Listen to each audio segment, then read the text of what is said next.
Well, good morning, ICL. How's it going? I'm here today to introduce our speaker, Christy Short, who is the curator of the Brunk House Museum. I can guarantee you that every single one of you is driven by the Brunk House Museum. I don't know how many times. Myself, probably 1,000. I don't know. It's out on Highway 22 in Polk County by the golf course and the cemetery. So who doesn't know what I'm talking about? Aha, see, looks pretty good. Christy was born in St. Louis, Missouri, which is appropriate for a person who finally ends up in Oregon. A lot of Oregon people started out at St. Louis, Missouri.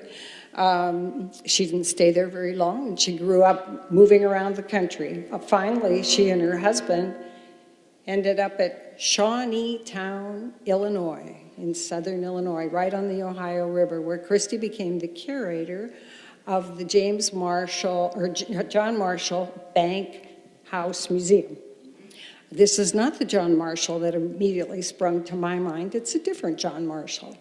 But her experience at the museum must have been a good one, because when she finally got here to Oregon, she hooked up with the Polk County Museum and ended up where she is now as curator of the Brunk House Museum. So without further ado, let's give Christy a warm ICL welcome.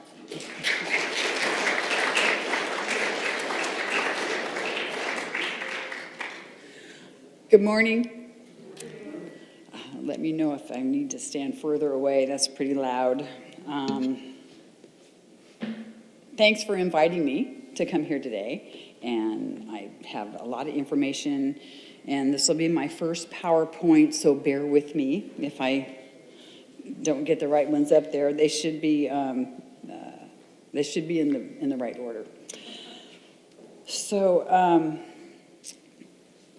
as far as the history of Brunk Farmstead, it's over 160 years or so has been in this place, and the pioneers of Polk County, they have left a lot of legacy behind in quite a few different areas.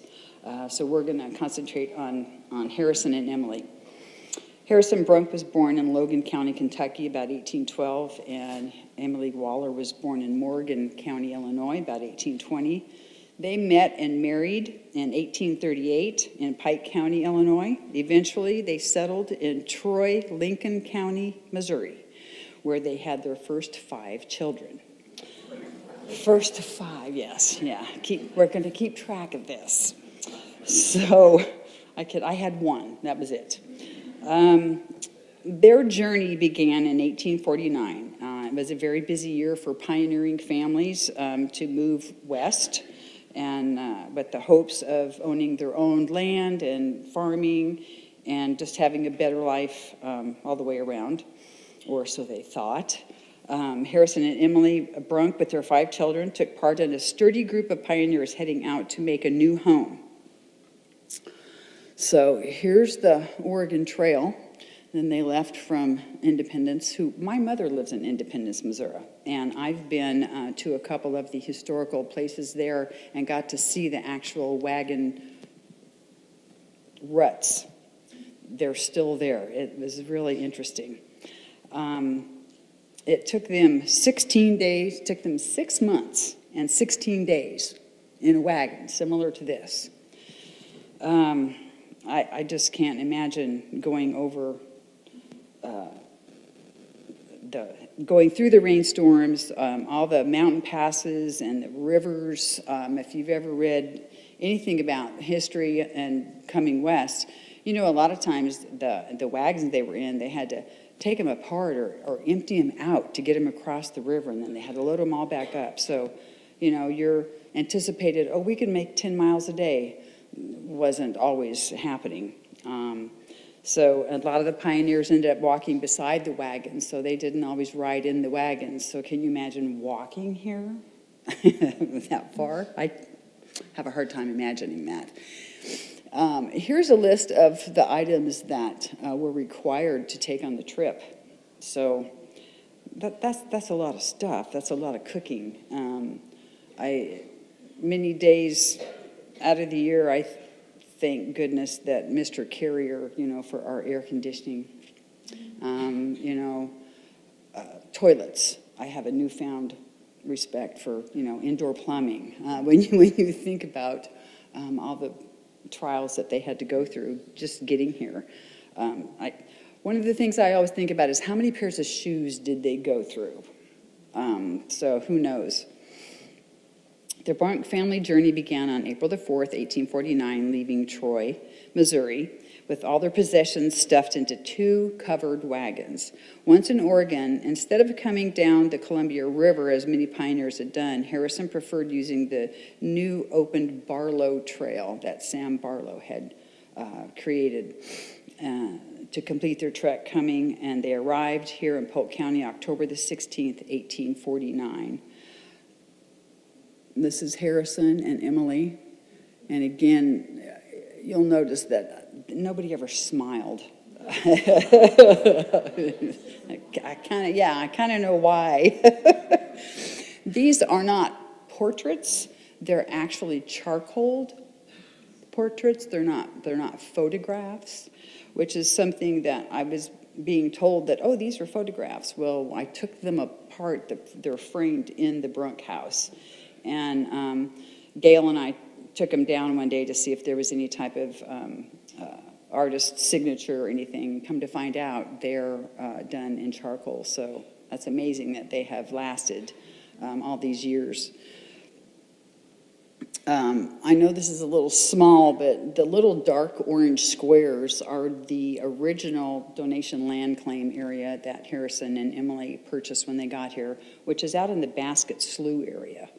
And then eventually they realized that was a little too wet to do much farming. So they ended up purchasing some land from A.C.R. Shaw, who he had land closer up in the Eola area.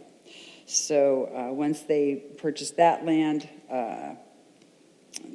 they lived in a log cabin again, and then eventually had a gentleman by the name of Thomas Pierce build the home that is currently there. And they moved into that home in 1861 with their then 11 children. There's a theme here. The home has also come to be known as the Brunk's Corner, Brunk Farmstead, or Brunk House. So everybody's got their own little favorite terminology for it. Again, small, but these are the different documents from the deeds books that show where Harrison purchased the land, and a variety of other people purchased various sections of land from Mr. Shaw over time. We've got another newspaper article that talks about how the lack of documentation makes it kind of hard for people nowadays to track some of those different land donation claims. I guess they were just a little busy and they didn't have time to document everything that they needed to. And again, this is the land that he got from Shaw.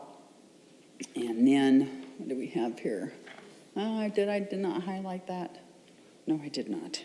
You can see about on the right-hand side over here, it says Harrison Brunk. Oh, microphone. Over here on the right-hand side of that, you can see where, maybe you can see where it says Harrison Brunk. Again, it shows the land area that they had purchased. I got to keep up with my pictures here. So this is the current Brunk house, and they have the stone out front, and you can see the 2-story frame house and a couple of the other buildings. And it's currently 1.12 acres that is maintained by all volunteers. Occasionally over the years, they have received grant money to get different projects done, but generally speaking, it's all volunteer and donations to keep it up and going. So, let's see here. Now, this is an early picture pre-1988. So on the front porch, it is said that Emily Brunk is in a rocking chair, and then one of her daughters and granddaughters is there on the porch with her. So, as I mentioned, Thomas Pierce, a local carpenter and a farmer, began construction of this 7-bedroom home in 1860 at a cost of $844. Yeah, if only. Mr. Pierce completed the work in 18 months, and the Brunk family moved in on November the 7th, 1861. The house is one of the oldest 2-story wooden homes in Polk County. The architecture is early classical revival style. Characteristics of the style include evenly spaced symmetrical openings across the front of the hallway, double fireplaces, and rectangular rooms. It was a popular style in Kentucky and Tennessee, and so those styles were brought with them when they came west. A lot of wood was used, more so than brick, because obviously there was a lot more lumber out here then. The foundation is made of brick piers, held together with mud mortar, and a lot of the original flooring is still underneath the home that it is supported on. So there's a little bit that's been replaced over the years, but it's really managed to hang in there. Fireplaces, a lot of brickwork. They seem to think that the bricks could have been made on site or close by. The hand-hewn materials used in the construction of the 12 by 12 beams. The sections of beams have been replaced over the years. Original materials remain. The rough sawn joints support the floors of a single feathered board. Studs used on the exterior walls. It is built very well, not insulated well. Interior walls consist of single boards, 1.5 inches thick. They're set vertically. I'm going slow. There you go.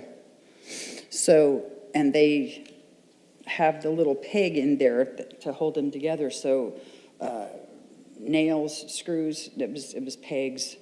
So I find that really interesting. The type of construction is known to be strong and durable, and we have this little window in the hallway as you come in, and so you can visibly see how the construction was. Let's see here.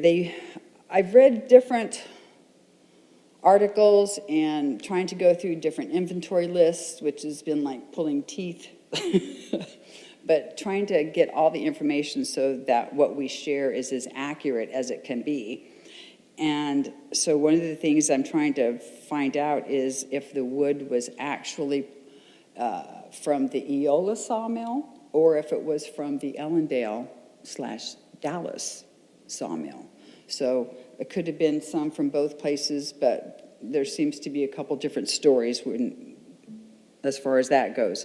The only hardwood used in the house is cherry wood, and it's on the stair railing and this newel post that you see right here, and it's just as smooth and beautiful as can be.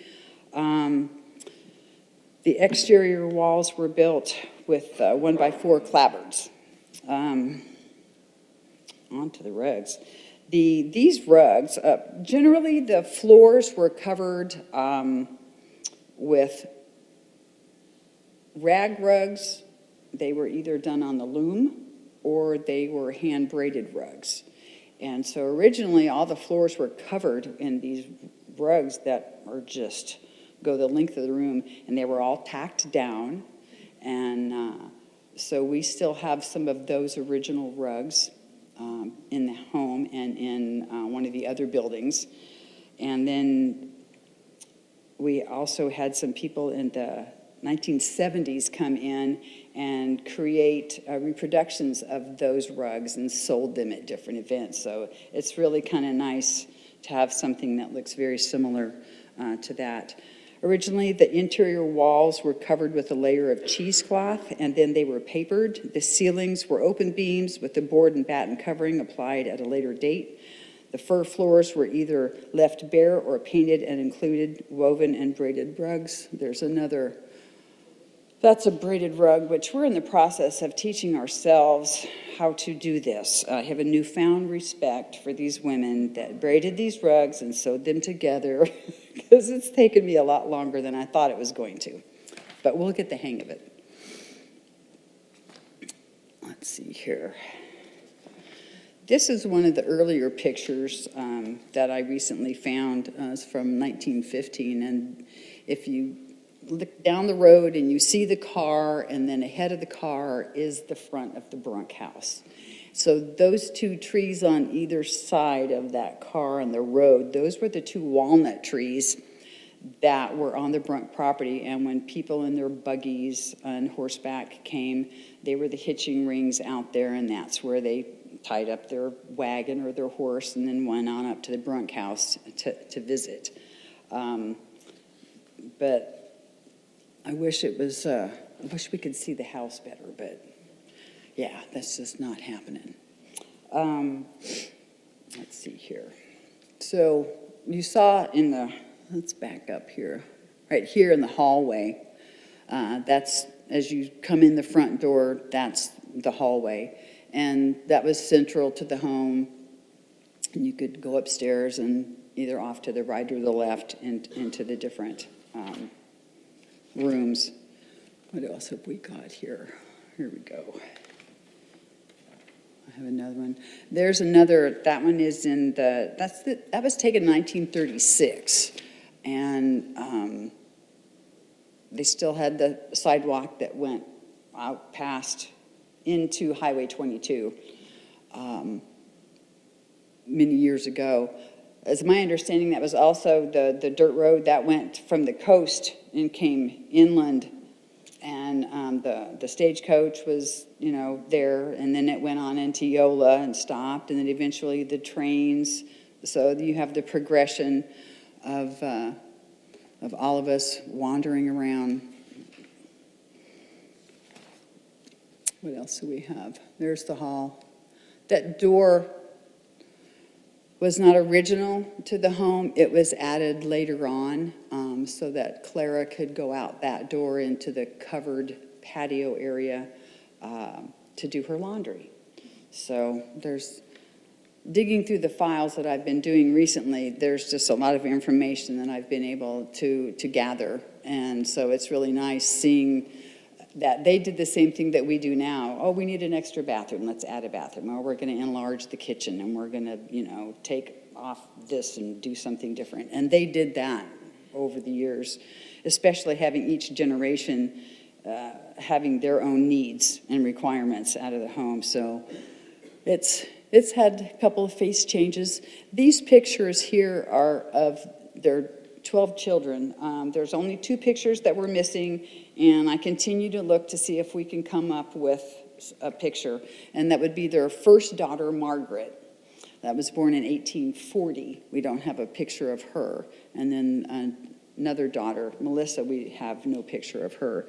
But they had 2 sets of twins.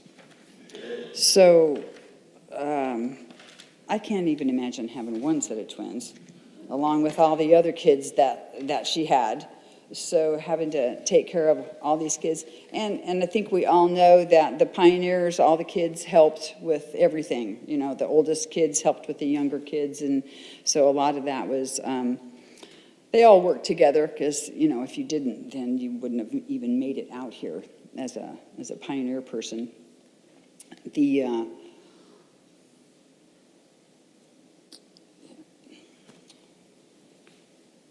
What's the next one? Yeah, so here's the next. These are consecutive. So there's Melissa that we're missing her picture. And then you see Thomas Waller. He's our 2nd generation owner of the Brunk home. And then Leora Francis, that's someone spelled with an I. It should be an E. I know, picky. It's one of those things. She was the last child. So they eventually had 12 children. She was the only one that was born in the home that currently sits there. So we are going to That's another deed document where Harrison sold the home to Thomas. It wasn't just given to him, he purchased it. So I find that interesting. Again, we have Harrison and Emily. And we are in the parlor now. So guests were received in the parlor. Harrison held Sunday meetings there. Emily's brother was a preacher, and his name, he was a Waller, which we are in the Waller building, and I tried to see if there was a connection between those two Waller lines, and at this point in time, I don't find one. So I thought that was kind of interesting. I thought there might have been a connection. This organ that you see right here, Thomas Brunk purchased the items for his daughters, who would eventually play the organ. He did purchase it, a lot of information says in the late 1890s, but the daughters weren't born until 1903 and 1905. So I'm thinking maybe the time frame is a little off. I know that the organ was built around 1890 in Chicago, and then it was shipped here. So a lot of times we find, dates aren't always exact. Same with birth years and things like that. We always find there a little discrepancy here and there. But it works. We had a group of ladies come for a tour the other day, even though we're closed right now, but we're there a lot doing cleaning and all kinds of stuff. And I said, well, come on in, I'll give you a tour anyway. And one of the ladies played the organ for us. So that was really, really nice, because so far we don't have very many people that know how to play the organ. But it's an old pump organ, and but it's in excellent shape, and it's really nice that it's an original item in the home. We do have quite a few different items that were different generations of Brunk, and so some of the items were taken away but have been returned by descendants. So that's really nice. You don't get that very often. Let's see, do we see, where's the fireplace? We have the fireplace? Okay, you can see the fireplace there. So the fireplace in this room was removed sometime after Thomas took possession of the home, which was around 1895. That's about the time that Harrison passed away. And they removed the fireplace and put a wood stove in there. Progress, right? So the Polk County Historical Society came and rebuilt it in the 70s. They took the little wood stove out and redid the fireplaces when they were doing some reconstruction, preservation work. And so I like it better with the fireplaces in there. We actually get to use them, so we have. The original fireplace surround was located upstairs in the carriage house, and so they did bring it down and scraped it and cleaned it and painted it, and then also made a second one to go in the other room, the sitting room, and so that they would match. So that was something that the Historical Society has been really good about, is trying to make things return things to their original appearance as much as we can.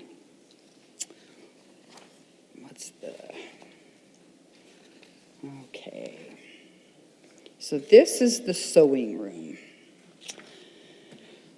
The portrait on the wall is of Clara Byers Brunk. She's the wife of Thomas Brunk. Records show that Clara had her own sewing room in the home. She was a skilled artisan in handwork and sewing. Quilting, crocheting, embroidering were a few of her skills that she mastered. The quilt hanging on the wall is a crazy quilt, and that was one of her creations. The added details of the fancy stitches illustrate her talents. A descendant of her daughter, Floretta, donated the quilt back to the Brunk home. The beautiful sewing machine is likely similar to one that Clara owned, and we recently discovered another older sewing machine up in the tool shed loft. And so I'm going to have to do a little bit of research, but it could quite possibly have been Clara's original sewing machine. And it's a Davis vertical feed, and I've never heard of that type of sewing machine. I've heard of White's and Singer's and others, but not that. But it's a hand crank. So this should be interesting to see what we can find out about it. Thomas lavished his wife with the best. The machines were prized for their elaborate and ornate cabinets. They were often referred to as parlor cabinets, not because they were used in the parlors, but because of their appearance and not having been out keeping it with the best furniture. Claire was also an avid gardener, belonged to several garden clubs. She landscaped the farm with thousands of flowers and shrubs, turning the Brunk farm into one of Polk County's show places, and it was admired by many visitors. The roses were her favorite flower, and the books on the shelves in the room are her books, all kinds of crocheting and knitting and sewing, and there's patterns, and it's really, I really like going in there and looking at all the items in there. Her love of flowers was especially evident in the array of floral wallpaper that she used throughout the house. This piece of original wallpaper is displayed in the sitting room, and the floral papers on the wall mimic the colors and patterns that she favored. And here we have a display on the stair wall of quite a few of the different original wallpapers that were found in the house. And so we retrieved them and framed them, and they're all just really beautiful. So a few years back, when they were doing some restoration work, they had to take a lot of the wallpapers down. They were just not in good shape. So at least they had a good mind to save some of it so that we could dig through it. So now we're going to go into the guest bedroom, and so this is off the parlor. Again, it's a big rectangle, and so you come in the center of the building, and then on one side you have the parlor and 2 bedrooms, and then off the center you go the opposite way and you have the sitting room and 2 bedrooms. So we're in the guest room now. There were a lot of travelers seeking a meal in bed. It was a frequent occurrence there at the Brunk house. No one was ever turned away. Guests staying overnight would sleep in the bedroom. A frequent guest was Reverend Hugh Mack Waller. That was Emily's brother, as I had mentioned. He was a pastor for many years at the Christian church in Eola. And he was a circuit preacher, so they traveled and made many rounds and stopped in many little towns, and a lot of them are no longer even here, little ghost towns. But that was something that was nice when he would come back around, and then that way he could visit with his sister and her family. The bed in this room is handmade in Missouri, and it was brought across the continent on the Oregon Trail. It is a fine example of early rope bed. Can you see some of the rope there in the mattress? It used to have a little mattress on it, and I just wasn't happy with that. So we ended up finding a ticking, and we filled it and put it on the bed, so that way you can kind of get a better idea of what it might have looked like. They would have filled it with either straw or feathers. We stuffed it with newspaper because we couldn't find feathers, and we didn't want straw in there because of bugs. But anyway, so yeah. But you can see the ropes. It's nice that we have that. This was common in the 1850s and 60s, this type of bed. It eventually found its way to the home of Hardin Smith family in the Smithfield area. It was donated to the Brunk house by Christine Borchette and Greg Sokolowski. And the Brunk house is extremely fortunate to be the caretakers of this lovely bed. And the room, if you'll notice, the only thing in that room is the bed, a little table, that's it. They're very small rooms. There were no closets. They hung their clothes on pegs that were on the wall, or they put them in a trunk or a suitcase and folded them and stuffed them, slid them under the bed. But that was about it. There was really not any more room in those bedrooms. And that's because they were out working on the farm all the time. Let's see. We're going to go into the sitting room. This is a hair wreath, and it's displayed on the wall in the sitting room, and it is an original Brunk item. Let's see, here we go, sitting room. We'll get back to the hair wreath in a minute.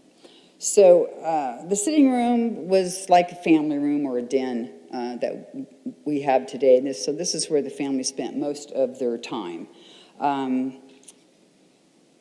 fireplace, this is the duplicate. You can see the mantle there. They did make the duplicate like the other one when they did their restoration work. The wainscoting and ceilings throughout the home have been reconstructed. The lighting in the rooms, the mirrors, and the fixtures used at the time when electricity was available. The portrait over the fireplace is of Thomas Brunk, and he would be the second generation living there. Many of the items displayed in this room belong to him. Thomas was elected to the state legislature in 1913, and 2 of his law books sit on the desk in the room. You can see the front part of the desk, but not the books. Sorry about that. Let me go back here to the hair wreath. Hair wreaths were fancy work for ladies back then, but it was also done, they made them for funeral wreaths. And it was usually the hair of the deceased. I've also seen hair brooches done. They're amazing, intricate work.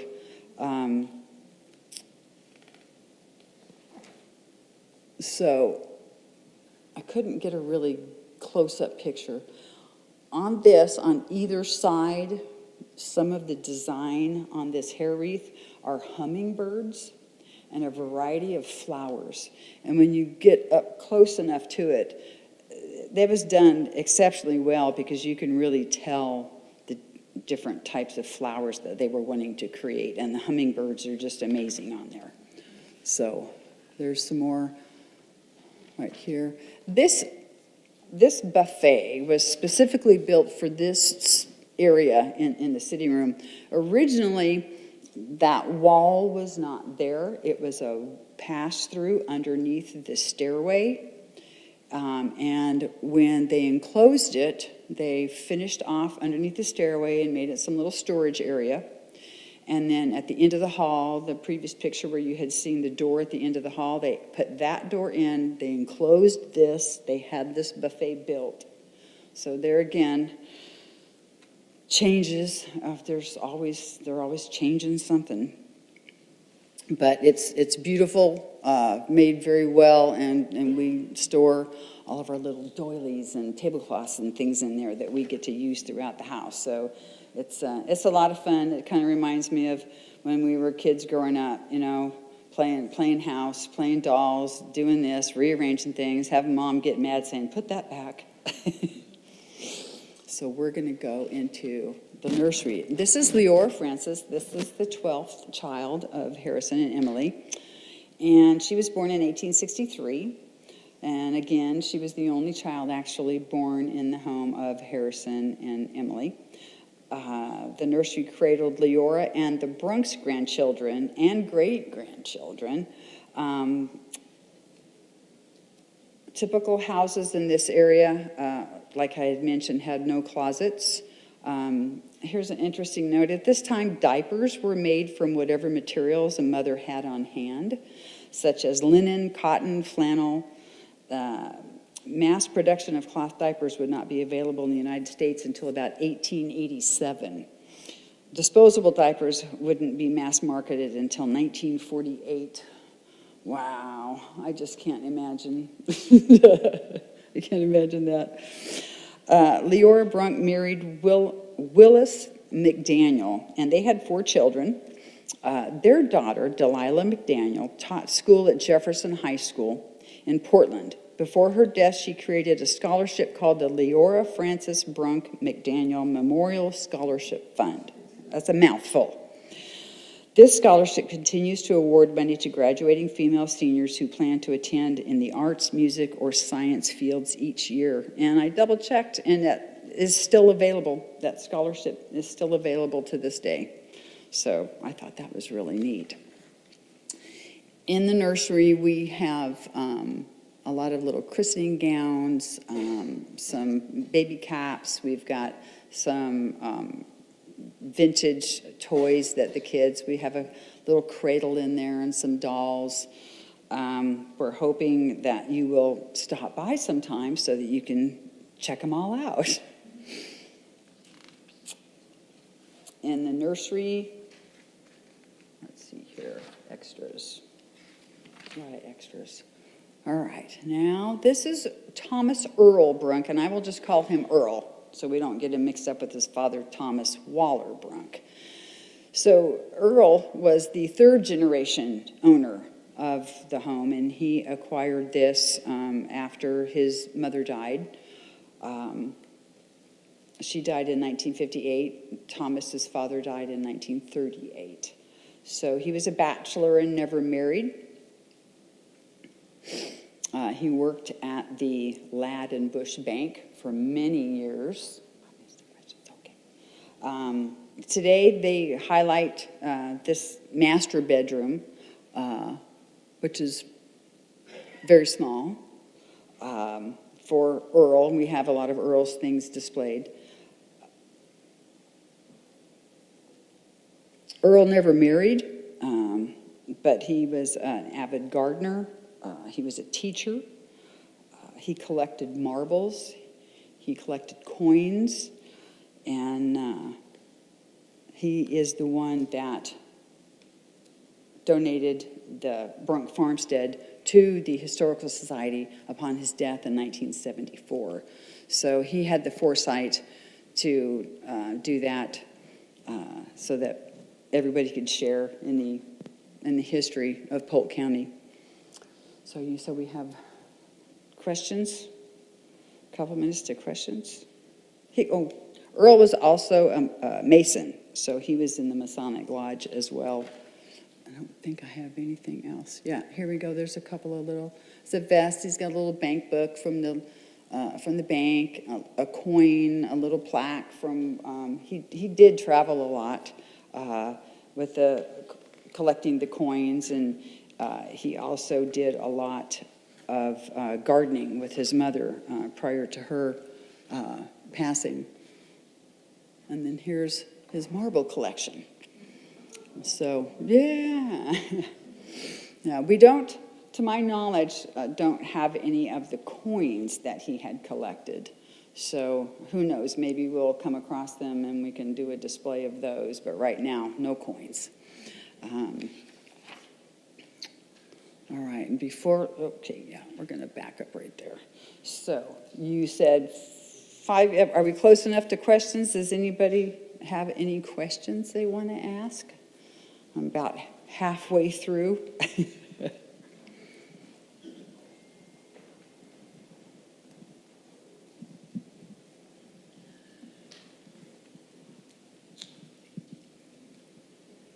Thank you.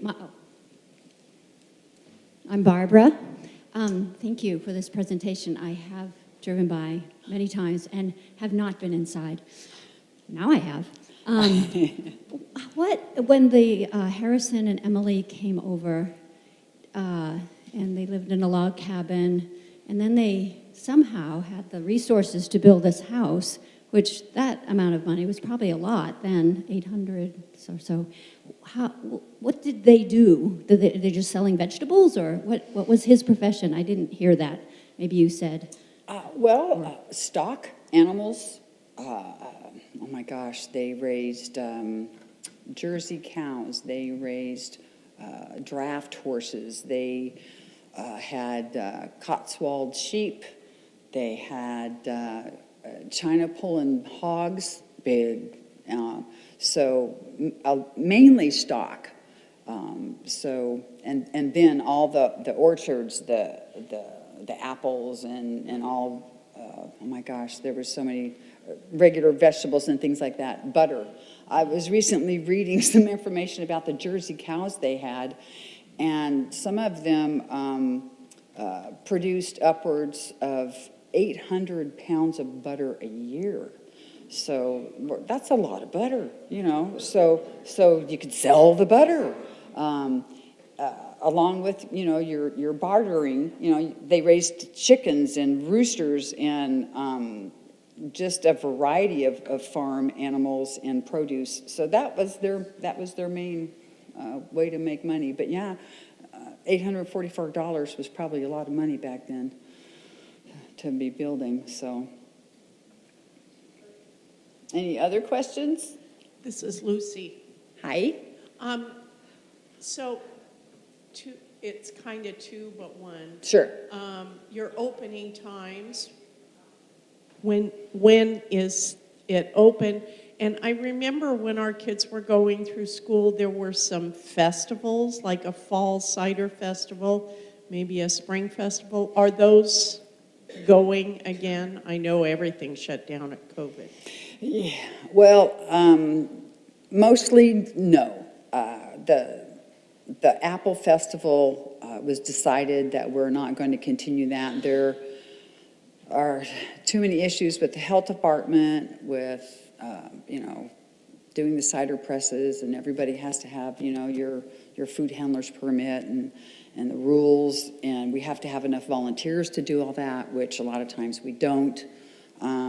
As you well know, a lot of the volunteers are up in age, and so we're limited on how much time we can donate to different organizations, trying to get the younger generations out there to do things. It's not an easy task, but we are open for visitors from May, and we will be open, I believe it's May the 2nd, which is on a Friday. So our regular days are Friday and Saturday from 10 to 2, all the way through the end of October. Now, if you drive by and you happen to see cars there, which you normally will on almost any given day, we're there doing stuff. And if we're there doing stuff and you happen to pop in there, we will be more than happy to give you a tour. It doesn't have to be on a Friday or Saturday. We get a lot of people traveling, from California or Washington, up and down the coast, and they'll send me an email or something and say, well, we're only going to be there on Wednesday. And I was like, okay, I'll meet you there. I don't live that far from Brunk, so I don't mind if my schedule's open to come down and meet anybody and give them a tour. I enjoyed it enough that it's, I don't mind.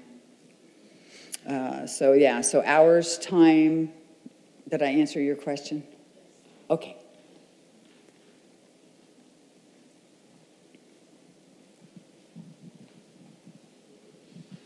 Hi, hi, I'm John. Hi. Has the house ever sat empty for any extended period of time? Good question. To my knowledge, I don't believe it has. From the time that it was given to the Historical Society in '74, they've been very involved. The house has been open. They had all their different events. We still hold blacksmithing classes and woodworking classes. Just from looking in some of the files, they had the Apple Festival. They had different events. I can't even think of it. Some of them, different kids' events. I know that we have kids from the schools come and they give tours. I know that's been ongoing for many years. So I don't really think it has sat empty for any length of time.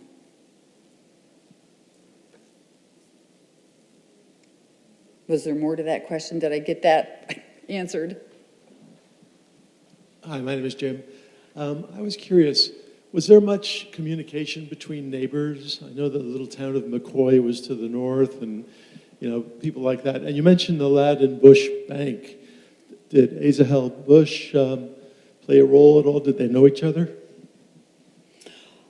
That I don't know if they knew each other or not. I would have to look at the time frame. I'm still relatively new to the area, so there's a lot for me to read and learn. And I don't really know if Earl was friends or knew the Bushes intimately. But what was the other part of your question? Whether Oh, the neighbors, yes, yeah. Well, neighbors didn't live close. There was a lot of land between all the neighbors, but I know that when they went to town, when they went to Eola, because that was the big town then, you went to Eola to go to the post office, or there was a blacksmith shop there, and there was hotels there. One of our docents, Grant Olds, descends from Emily's brother's line, and one of his ancestors owned the Boothby Hotel there in Eola. So they had the mercantile shops and church, school. So I think a lot of the neighbors would meet and in the little town. But as far as a lot of neighbor visiting, that probably didn't happen a lot. I would imagine just standard, if there was someone sick, you would go visit the neighbor, or someone, had another child, they needed help, raising a barn or doing things like that. But I think also they had a lot of visitors, traveling visitors. So, yeah. Yes? I have the mic. Oh, Sorry, Eric. Who's next? There you are. Hi, my name is Joan. Hi. With all those 12 children, and presumably their descendants, are there a lot of Brunks still living in Polk County or Marion County or around? They're around, yes, they are. Some of them live up in Washington, some live in Oregon. I'm not sure if any live in Polk County. I know that some live in Northern California. This past year, we had family descendants from 3 different children of Harrison and Emily's stop in and visit. So that was really interesting to listen to their stories. Some of them actually remember coming and visiting, their grandparents there in the house and maybe spending a week or 2 in the summer or something like that. So, yeah, so they're still around, and they do pop in from time to time. I'm Tom. Hi. Just a very simple question, really. You mentioned that the youngest daughter was the only one born in that house, but earlier you said that they came out from on the Oregon Trail, 5 children? Mm-hmm. Where were the other children born? Okay, so the first 5 children were born in Missouri, either way. Okay. After they got here and they had their donation land out in the Basket Slough area, that is where the next 5 were born. And then when they bought the Shaw land claim and lived in the cabin there, Thomas was born in that cabin. And then they moved into the big Brunk house and Leora was born. So here and there along the way. This is Eric, and the question I have, with the original Brunk house, and you talked about their livestock operations and everything, how much acreage did they have, and how much of that land is now remains with the Historical Society? Okay, originally their donation land claim was 632 acres. And over the years, they ended up with upwards of 1,100 acres, and a lot of that was orchards, peaches, cherries, nuts, and then the land that they needed to house all those animals. And today, it's only 1.12 acres. Over the years, looking through the deed books, gathering information, I see they consistently sold off bits and pieces. Each generation did. And then the government also came in and took land for easements, putting in the highway. And yeah, so now just 1.12 acres. And that's plenty for me to help take care of. Wouldn't want to have any more. This is Gwen Ellen, and he bought the land from Shaw. Where did he get the land? Pardon me? He bought the land from Shaw, but where did Shaw get all this land? From his father, Joshua Sheepshaw. So yeah, they had purchased it in about 1845. Joshua Shaw got here a little bit before the Brunks did. So Yeah, so ACR got it from his father and then started selling off to probably a good 7 different local pioneer men. So everybody got a little piece of this and a little piece of that. Anybody else? Last I'm question. Ann. Last question. Hi. And I'm a member of a number of local artist groups. Mm-hmm. And in the summertime, we organize plein air sessions. And I was just wondering if the Brunk people would be open to having a group of artists visit and Oh, yes. scatter about the acres and paint. Oh, yes, we would. We actually have a deck that was built during COVID timeframe, COVID grant money, and it's a little deck out there that you could set your easels up and your chairs out there, and it overlooks the orchard and on one part, and then the back part, I keep bumping into that, sorry, the house and area, but you would be more than welcome to bring your group. We would absolutely love that. So you would be the point person to get in. Yes, ma'am. I'm her. So before you leave, make sure that we exchange information. That would be wonderful. We've been trying to find different ways to get some different organizations out there to share in that. So that would be great. Thank you. Okay, let's take our 10-minute break and continue afterward. Thank you very much. All right.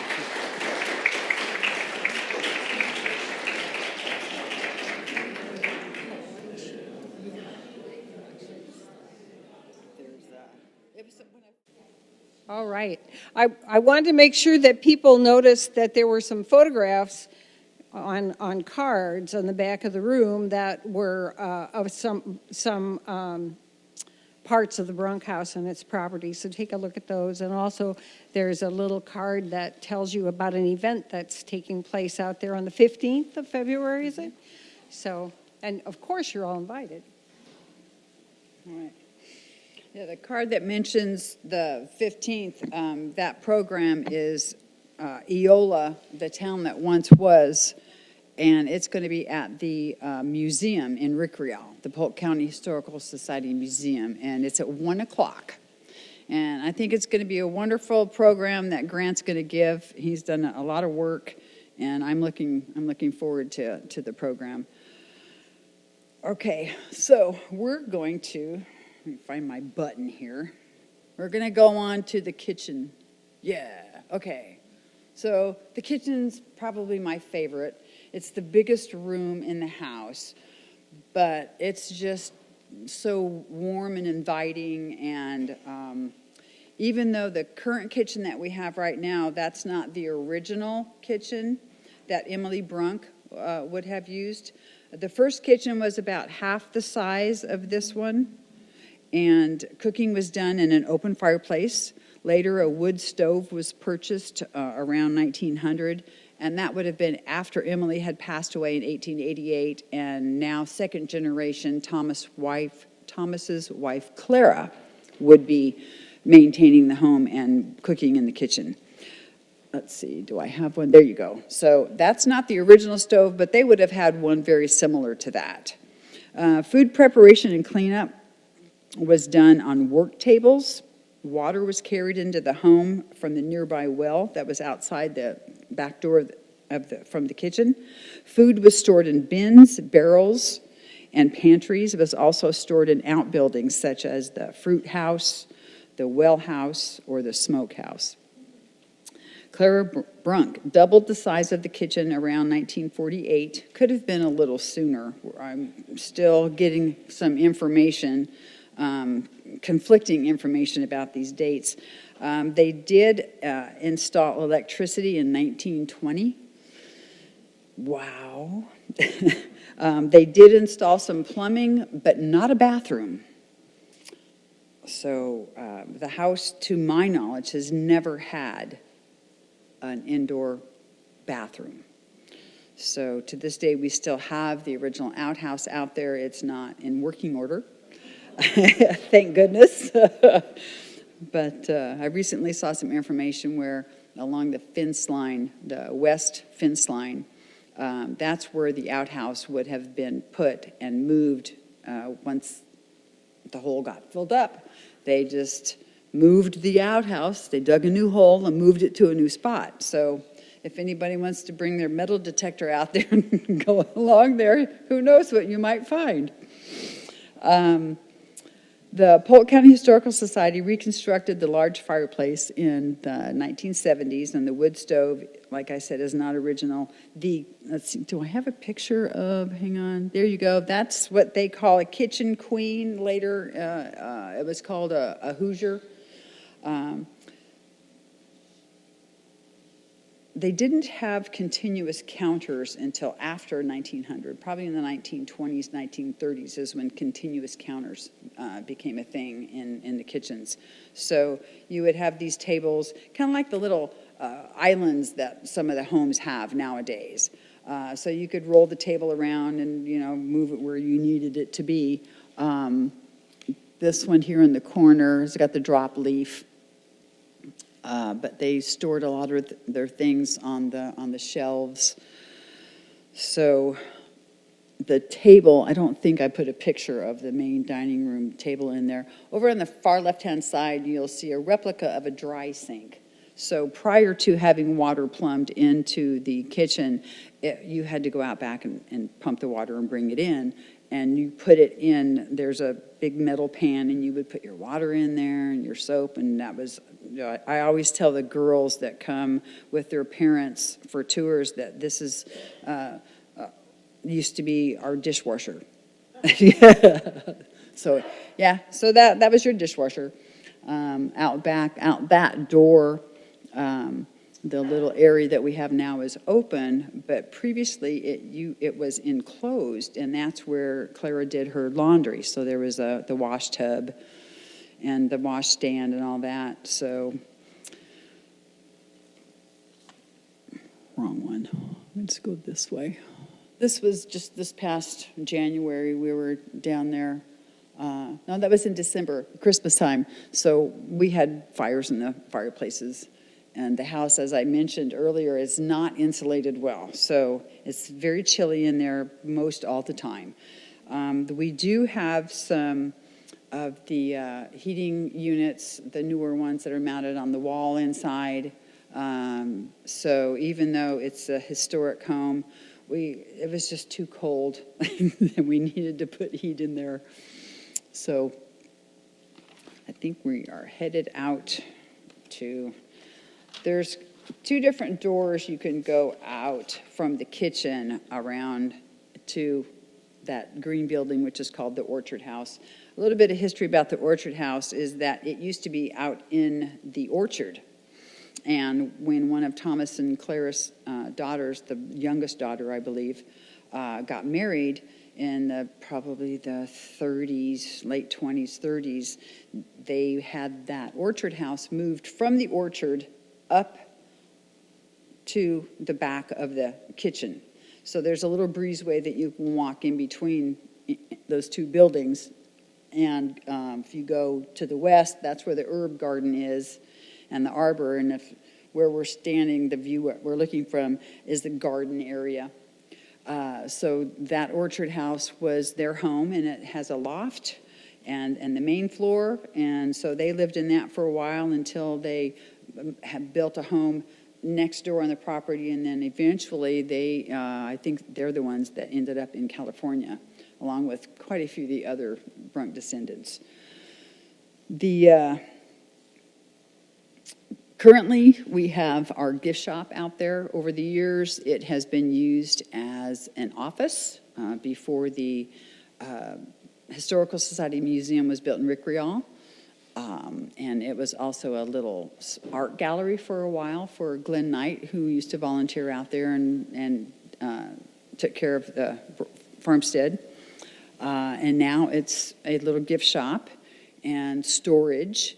And we're in the process of, they put everything up in the loft from the tool shop and the wood shop when they were redoing those. And so when I got here and went up there, it was just this big pile of stuff. And so eventually I have made headway, and now we can walk around in there, and we're getting things out of boxes and putting them on shelves. And it's mainly just so I know what artifacts we have.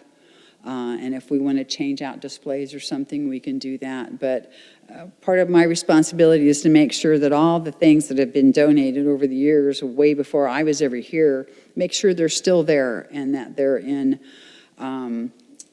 good shape and they're either usable or displayable. If not, I need to find out, where are they, or if this is just all falling apart, then we need to get rid of it. But there are some people have a really hard time letting go of things, but we want to make sure we do it, in a respectful and legal manner. We don't want to just, get rid of things. So there's a process, and I make sure that, we follow that. But some of these items are just amazing, old farm equipment. And anyway, I have a ball. Let's see, what's the next? I keep wanting to grab that. All the other buildings are painted white. The Orchard House is the only one that's painted green, and I don't know why, but I like it. Yeah, there's the peaches. Okay, this picture was taken in the 1940s, and this is when Earl's brother, Ernest, came to help with the farmstead. And so you see all these orchards with these peaches and the filberts. And when I first saw this picture, I thought these were cantaloupes, but they're peaches. They're huge peaches. These are some of the vegetables that we produced this year at the farmstead. We had such an abundance of vegetables that anytime anybody came for a tour, we sent them with a bag of, here, take these, here, take some of these. We had so many tomatoes.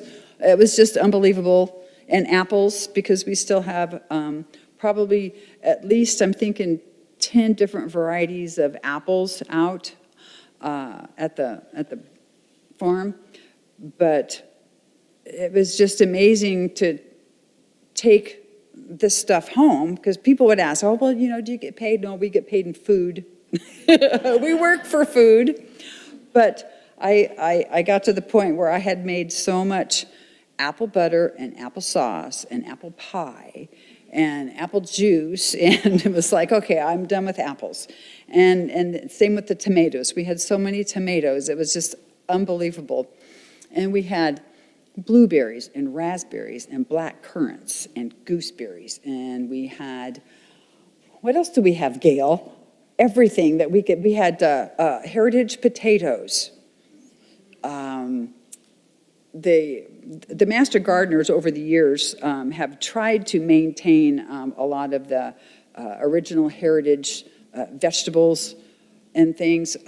They haven't always been able to maintain that 100%, but there's still some different vegetables and plants and flowers and trees and things out there that were original to the farm. So that's really nice. Grapes. We have grapes. We had the best Concord grapes ever this year, in my opinion. We had some homeschooled kids come out and want to pick some grapes, and we said, sure. So they came back about a week later and brought us some jam and grape juice, and it was delicious. So I have their phone number. I will be calling them again this year saying, do you want to come pick some more grapes? Let's see here. I've got this is an aerial map of the farmstead. So let me see where we are. Okay, so at the bottom of the picture, that's the driveway that you pull into off of 22. And the main home is in the lower left. Can you guys read the little letters? We tried to make them bigger, but Anyway, so we still have the granary, which is one of the original buildings. The outhouse is an original building, as well as the home. And then the other buildings have been added over the years, but respectfully in the same, we try to make them look like the old ones. So the carriage house that houses the tool shop and the wood shop. And then we have the machine shed that houses the blacksmith shop. So on the second Saturday of each month, we have a blacksmithing class. He has set up for 4 people, and they each have their little area and their little fire and their tools, and they, learn a beginner's craft of blacksmithing. They always make something that they can take away with them. And the same is for the woodworking. The woodworking does not have any heat in it, and so our guy says, I'm not doing it in the wintertime, it's too cold. So he'll start his classes again in April, and again, that's on the second Saturday of the month. And on our Facebook page, I have information with my phone number and contact, because you have to sign a release and pay in advance. But the woodworking class holds, I believe, he can have up to 6 or 8 people in that. So we have been able to, I think this month we didn't have any signups, but we've had signups for probably the last 4 or 5 months. And so I'm looking forward to keeping that going. So we've got, so there's our 1.12 acres. All the land around us right now is owned by the Walkers, and it's orchards. So after they go through and harvest, they allow us to go pick up what fell on the ground. So yeah, so we get some nuts that way. Here is our outhouse, and it is the only 2-seater in the county. So if you can imagine, okay, your first thought is, well, why would you want, 2 people in the bathroom at the same time? Well, you had 12 kids. And so, that kind of says it all right there. So, it wouldn't be so bad to go out there with your sister, or if it was the boys, do their thing. And I would imagine half the time they didn't have to go out there. But yeah, so the 2-seaters, and one hole's a little bit bigger than the other one. And so the larger one is for the adults, and the smaller one is for the kids don't fall through into the pit of poo. The spot that it sits right now isn't where it would have been, because where it sits right now, I think they just put it there because it was closer in relation to the other buildings and easier to give the tour. Originally, it would have been, I think I mentioned, it would have been to the west along that fence line there. And the reason why they wouldn't have had it here is because it would have been uphill from the water well. So y'all know what happens when that happens. So, yeah, so, because the water well was out in the herb garden area, which is outside the kitchen door. And so they would go out there and pump their water. The well is still there, it's capped off, and the pump is still there, and it's been bolted down, so at least you can see it, but it doesn't work anymore. What else we have? Here's another. This is a more recent drone picture of the home, and Ron Cooper came out there with one of my DAR members, and he did wonderful. So you can see all the orchard all around. Here's another one a little bit closer. But that's a lot. So we've got, Conrad comes and mows, and they trim the trees and the rose bushes, and the rest of us, do lots of weeding and picking strawberry. No, we don't have strawberries. Raspberries and blueberries. They were very yummy. So yeah, that was really nice that they shared those aerials. Okay, here you go. So this is the China Poland hog, and they had one, and they named it Tecumseh. So it's like, okay.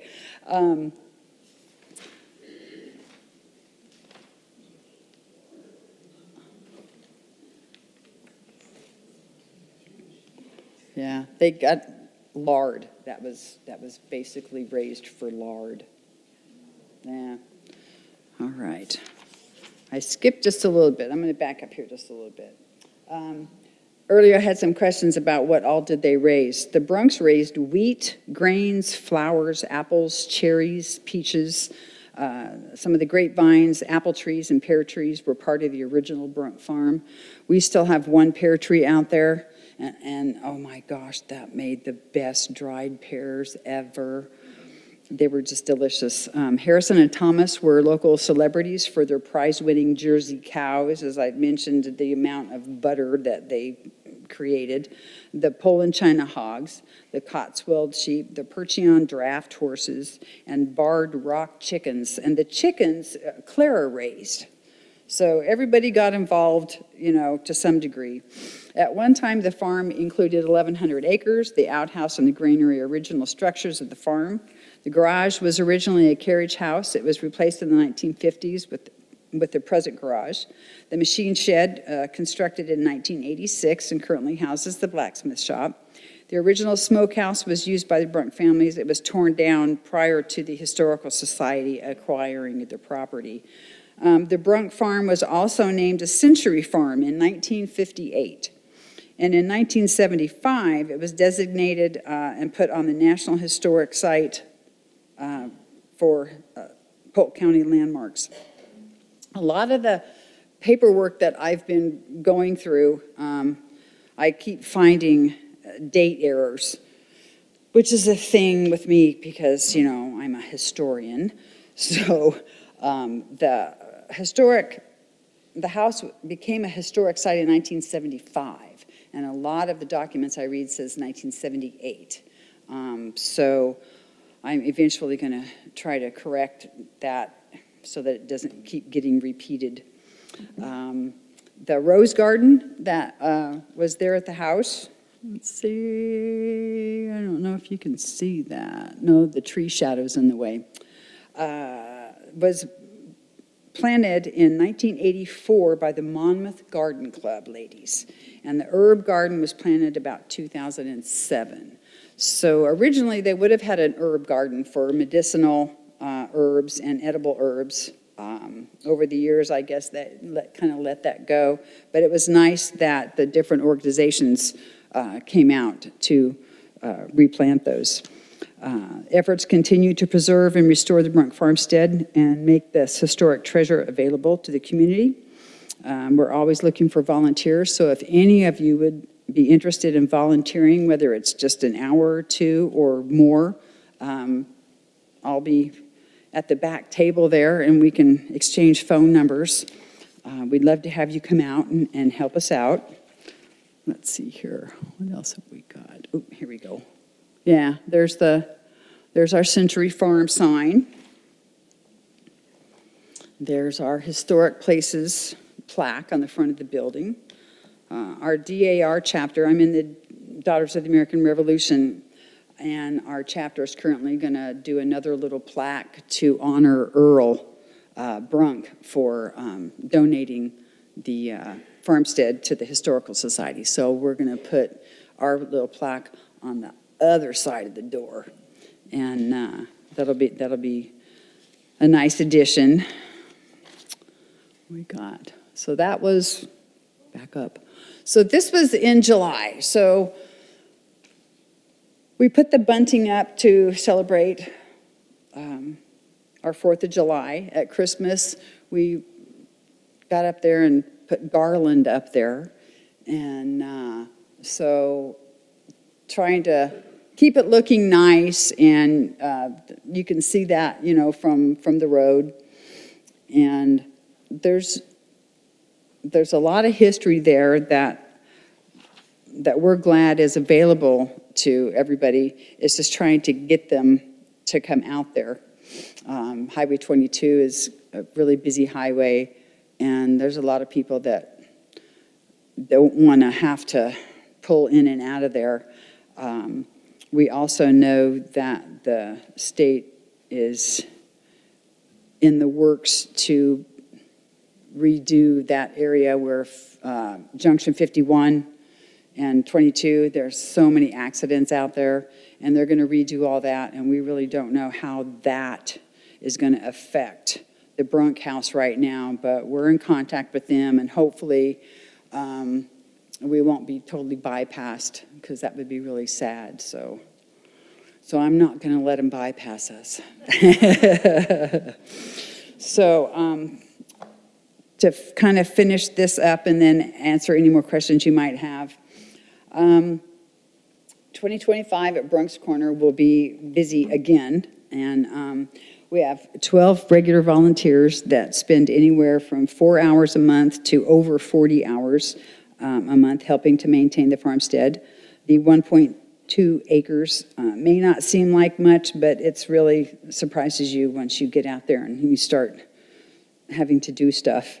Our mission is to maintain the house and property as a historical site, monument, and a museum. Together with the Polk County Historical Society, we encourage the study, knowledge, and understanding of the history of Polk County in Oregon to operate and maintain museums in Polk County. So we basically have two museums, the Brunk Home Museum and the Polk County Historical Society Museum there in Rickreall. And they have an amazing amount of things to see in there regarding Polk's history. So if you need a couple of hours a week to get away, and reconnect, maybe a couple hours a month, maybe sometimes you just need to get away and go dig in the dirt. If you live in an apartment and you can't go out and dig in the dirt and plant flowers, come see us. If we may need your help, redoing some different displays. We've got this beautiful old vintage shoes and children's toys and old clothes, and it's a lot of fun. It just kind of takes you away from your worries of the day, and you can go out there and just kind of step back in time and have some fun. Or you can come and help us pull weeds. I think I mentioned that we offer the blacksmithing classes on the second Saturday of the month, and the fee for that is $55. We offer the woodworking classes. That fee, I believe, is only $10. And again, you get to make something and take it with you. We do have private tours with a reservation, so small groups, because the rooms are so small, we can't have a really big group. So probably 12 people is about our limit. But we have had up to 15, and seeing as how I talk really loud, that's not a problem. We're going to offer a wreath making class in the fall. We had one last fall and did really well, and Gail Birch led that, and it was really a lot of fun. And we are going to possibly offer a rug braiding class, but right now we're learning how to do it, so I don't know if it's going to be real soon. We're going to have to do a little bit better so that we can, teach somebody else to do that. Maybe we're going to call it a workshop so that we can, do it together. We have homeschooled tours, kids that are homeschooled. We also give tours to some of the Salem grade schools, third graders. We had 50-something third graders.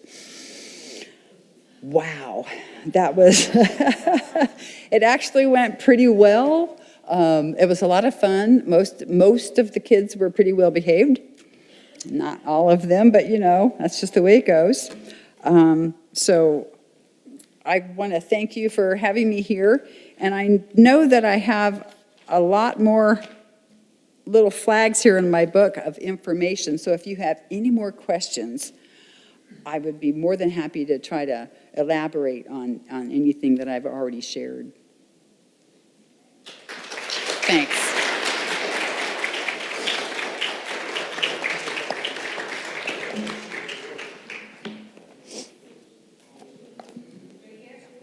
Thank you so much for your presentation. And my grandmother used to put us to bed at night and say, "Sleep tight, don't let the bed bugs bite." There you go. And what I found out from her was, you talked about the bed, that you took the mattress off and then re-roped, and they would tighten those ropes. Yeah. And then whatever batting they used in their mattress was, beware of the bed bugs. Yeah, exactly. Yeah. Oh my gosh. Next question. Hi, I'm Al. Hi. This brings back some memories to me not that I'm a country boy, but visiting my mother's small, modest farmhouse up in East Texas when there was no running water and no electricity. And I have two recollections and one question. In the house, there was a wood stove, a fireplace, outside outhouse, and well water. The recollection, one of them is in the outhouse, is when it was 95 degrees or 20 degrees, you did not mess around. You just went out there and did your stuff and came back in. Oh, yeah. I didn't anyway, but it's just a one-seater. The second one was when we took a bath, we had kind of like a trough or something like that, and they'd heat the water and put it in, and one at a time you go bathe. So the question I have is, how did they bathe if you know that? Like all the kids and whatnot. Well, just from research that I've done over the years, the majority of them had the bowl and pitcher that you've seen on the washstands. So that was something that they generally used. And they didn't, you know, I'm thinking with 12 kids, the first one got the clean water, you know. And then after that, it just kind of went downhill. And so that's where that old adage comes from, don't throw the baby out with the bathwater thing, you know. Because by the time the baby got to it, it was just, you know, not clean at all. But I imagine that they did use the bowls and pitchers mainly. And then that would have the tubs. I've seen the old tubs. You would, you know, short people would be a lot easier getting in and out of those things, you know, as opposed to taller people. But they probably used those, and they would do that in the kitchen so that they could heat the water up and put them in there and bathe that way. I still find it interesting that Earl never had a toilet put in the house, you know, or bathtub that we're aware of. So unless I come across something, I'm just thinking, okay, he just figured, you know, that was it. Maybe he didn't want to spend the money. I don't know. Hi, it's Barbara again. Hi. Earl was a bachelor, right? Yes. Yeah, so there. There you go. Yeah, exactly. No Yeah. kids. Why would you, need anything else? I don't know if you can go all the way back to the photo of the kitchen, but there was a thing hanging from the wall, and I just wondered Sure. what it was. Okay. It had long, skinny fingers. Hopefully, This it wasn't- one? Or no, the- keep going. Tines. Yeah, keep going. Oh. On the left. Yeah, good that looks question. really huge. So Okay. does anybody know what that is? It's the very first item hanging on the peg, and it's got the long metal tines. Does anybody want to take a guess? Yes, it's a rug beater. Yeah. Now, most rug beaters that I've ever seen are closed. They're not like, this. Yeah, they come up and they're either in a heart or a circle or whatever. But yes, and specifically on the handle is, it's a rug beater. So, yeah. Any other questions? Yes, sir? I can answer Al's question because I was in high school before we had running water. There you go. As the oldest of 5 boys, I usually got the last bath. Didn't spend much time in it, but at some point, you just demanded to be ahead of your younger brothers. The stove, that's familiar. The first running water we had, and thus indoor bathroom, I was a freshman in high school, and so we really thought we had hit the jackpot because this stove would heat the water. As you use the stove to cook the meals, it would actually heat the water. And as far as the outhouses are concerned, we used to, on Halloween, move them a little bit. So you had to be careful going out there. But have grown up in northeast Montana where it was cold, You didn't waste any time out there. Yeah, In fact, no. you had I think, a very strong lower intestines. You just developed strength. in Had a that- good bladder. That, Yeah. that area of the body. Okay, well, that's enough. Hi, thank you. I'm Virginia, and one of the questions that I have is 12 children, and they didn't lose any of them? And that's No. amazing for that time period. Very much so, yes. All of their 12 children grew up to be adults. A couple of them never married. A couple of them died maybe young, like in their 30s. Yeah, no infants. That was one of the first things I noticed, is because generally speaking, you lost, a child to a variety of illnesses or accidents. And my thought was they didn't lose any on the trail. That was my surprise, is that they didn't get snake bitten, they didn't get dysentery. Now, that's not to say that they, didn't get sick at all, but they didn't get sick enough to die. So that was a really big surprise, to have all 12 of their children survive. Yeah, big. I have a couple of comments I wanted to make. Back to the outhouse. So when I was 11, growing up in Arizona, I have one older brother, and we drove back with my parents to Virginia to meet my dad's dad, to meet my grandfather. Hadn't ever met him. And when we got there, he still had an outhouse. And growing up in the city, my brother and I are like, wow, so this is what we have to use? Yeah. And in the home, our grandfather still had the old stove. His was twice that big, wood cook stove. And when we got in the house, I looked at my mom and I went, Mom, are you going to be able to cook on this stove, And she said, sweetheart, this is what I grew up cooking on. So it was really interesting to watch her cook a meal on a stove like that, and then to go out to the bathroom in the outhouse. So yeah, outhouses are kind of interesting. Yes, sir. Over here? No. Yes? Yes, I'm Grant. Hi. And I live at Capitol Manor, and I have a friend there that was raised right across the street from Brunk House. Oh. His dad and mother had a gas station, maybe it was a gas station, grocery store type thing and so on. And he would be here today, but he had a doctor appointment or something, I guess. How interesting. What's his name? Ron Hamer. Hamer. Ronald Hamer, yeah. So I'll have to look But through. I'll try to connect the two of you. Oh, that would be wonderful. That would be great. Thanks. Thanks. I have one other thing that I wanted to add to that I forgot to during here. Many years ago, the Brunk property encompassed an old cemetery. Because I don't know this by heart, the cemetery is no longer in use.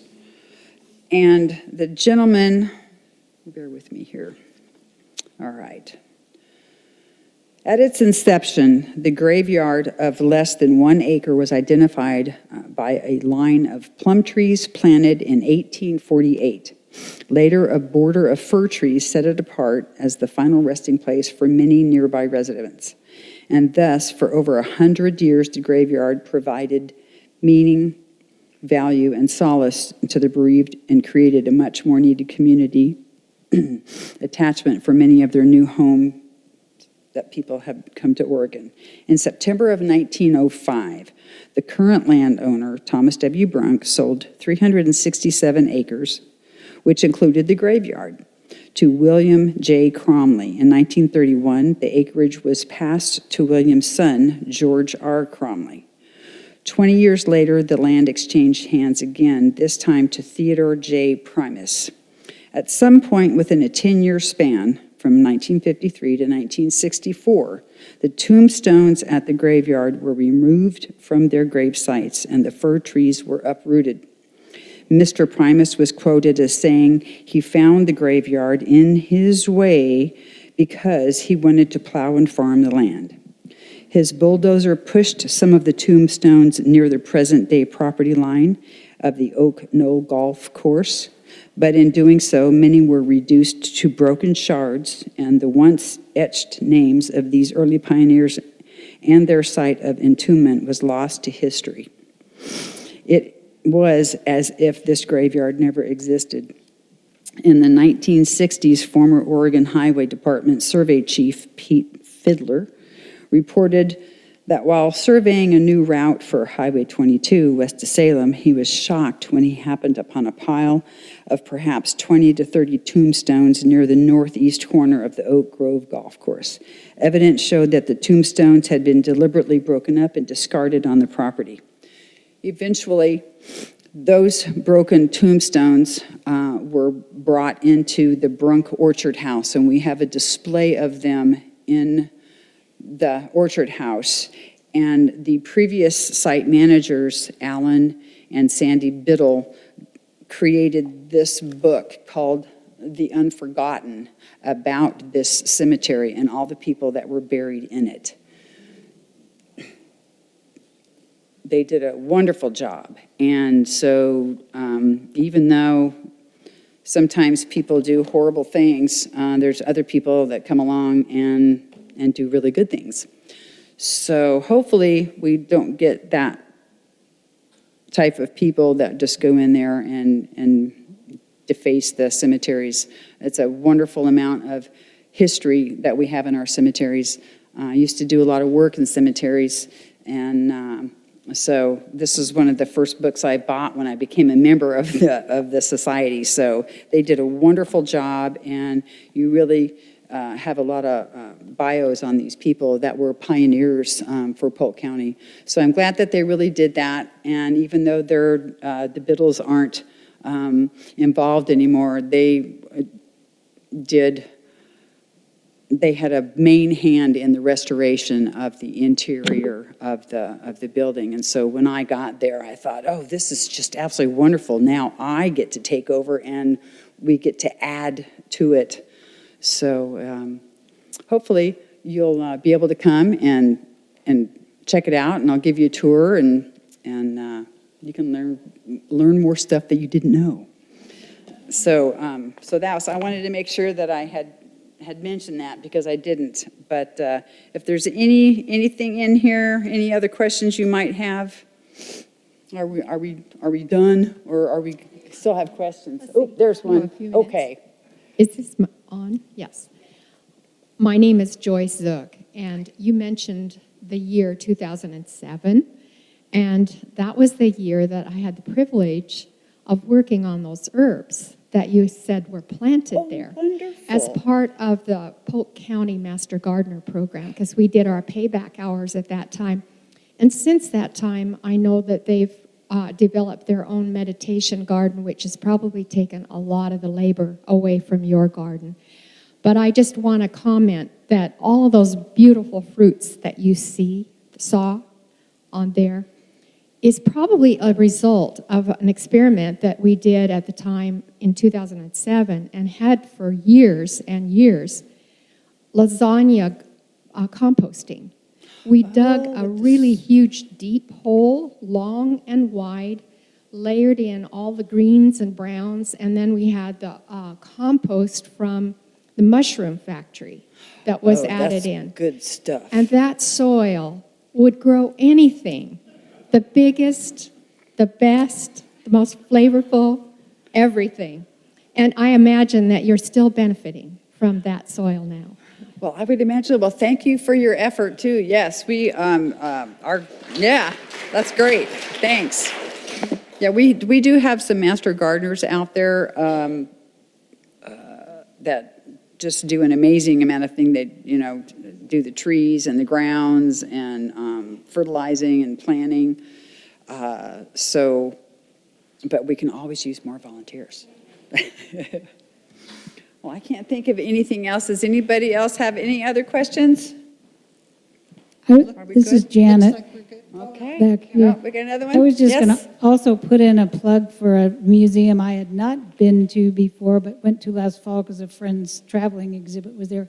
And you mentioned right in the town of Independence, only a couple blocks from the main drag, Independence Heritage Museum. They have just great, easy, you could do it in a couple of hours, but lots about immigrants and Chinese settlers and stuff, but there's a lot about hop Oh, the farming, hops, early yes. hop farming. Anyway, I just put in a plug for doing them all in a loop one day or something. Oh, yeah, yeah, that would be, yeah, good enough. You could go into Monmouth and Independence and come up here to the, West Salem area, Eola area. Yeah, I'm amazed. It's really nice that there are so many different museums and places. My husband and I went to the mill area down here. That was awesome. And so, yeah, that would be a really fun weekend to run around. They also have I think it's the West Hills now is open up there, and so you can see one of the old original buildings that I believe it was Governor Patterson used to live in. So, and that's just up the road from us. So we look forward to seeing you come out there and visit us, whether we're open or not. If there's cars there, then we're there. So thank you very much for having me here today. All right. Thank you for coming. We really appreciate it.